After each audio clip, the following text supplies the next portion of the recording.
I am sick and tired of Hoyo choosing to balance an entire path based around a single 1.x character. Do you know that every single 5-star Nihility support, aka everyone except for Akron, has been balanced around freaking Pella? Oh, but surely Jiaoqiu is better, right? Yeah, only in Acheron teams. Pella with Pearls have 58% defense shred, which translates to a 45% damage increase at least.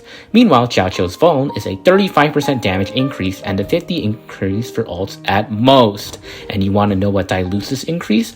Oh, just the vulnerability mechanics present in 2 of the 3 endgame modes.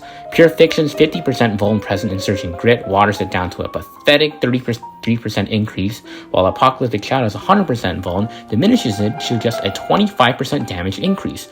Oh, but that's not a fair comparison, right? If Pella gets Pearls, why shouldn't Jiaoqiu get it as well?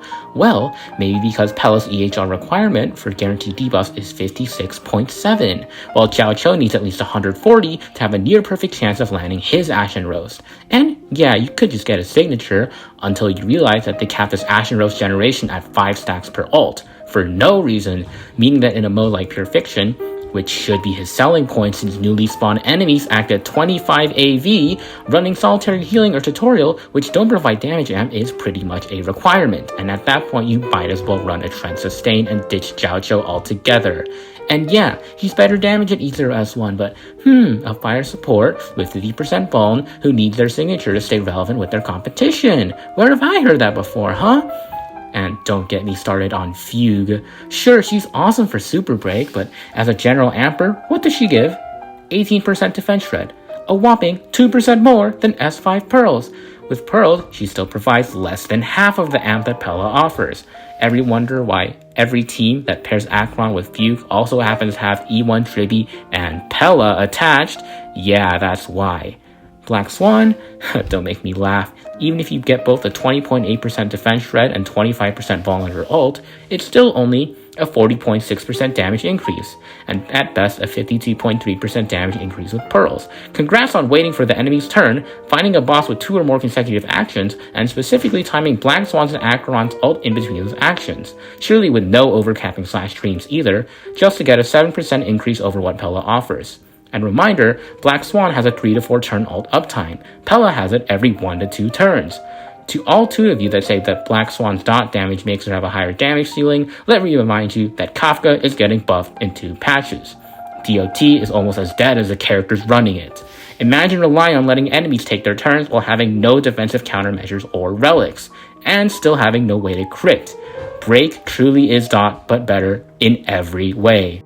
Oh, but surely that's fine, right? Akron has to run 2 Nihilities at E0, right? Surely it's not like Tribby outscores Jiaoqiu for E0 Akron teams in Pure Fiction. Just run both. Well, guess what? Unless you're going to Stainless, how many Nihilities is out on the team? That's right, not 2. The fact that Harmonies are so much better at providing damage than Nihilities, who, by the way, are also batteries, since they generate Akron stacks with their attacks, that it is genuinely worth losing 40% of your raw damage just to give Akron access to that sweet, sweet Harmony is downright criminal.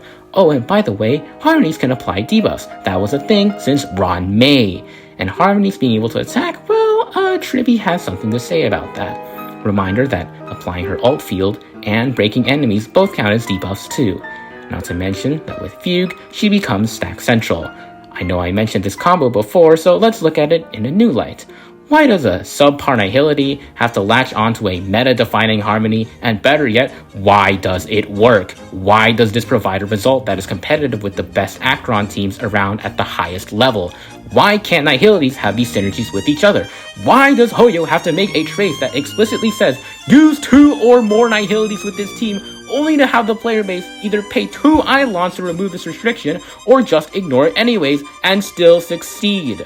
Think about what Erudition has done with the Herda. You don't see people running Erudition less of the Herda. And notice how Silverwolf was never mentioned so far? Well, tell me how it feels to have a single target debuffer with Black Swan's ult downtime and skill point hungriness in this AoE meta.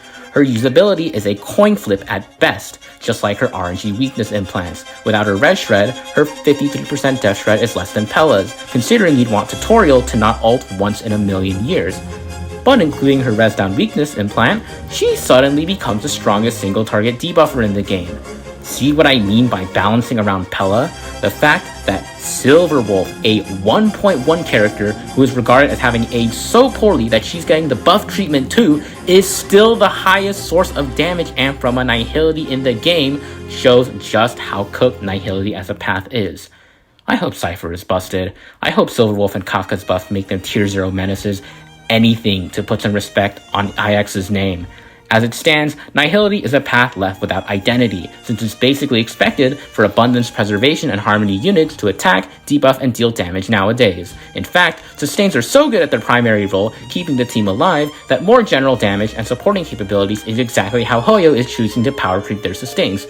Why has Nihility not even received this, instead being chained to niches so hard that you'd be a fool at trying to use them outside of their one specific archetype? Heck, why does Effect Hit Rate even exist? You know what? Screw it. I say we just get rid of it entirely, make Silverwolf's E2 something else to compensate, and change it to a crit substat for DOT specifically.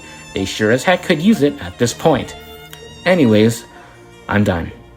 If the fiasco on the Akron Mage subreddit has made me realize anything, it's that the whole reason that wave of it will, it won't doom posting even occurred was because it's all meaningless in the end.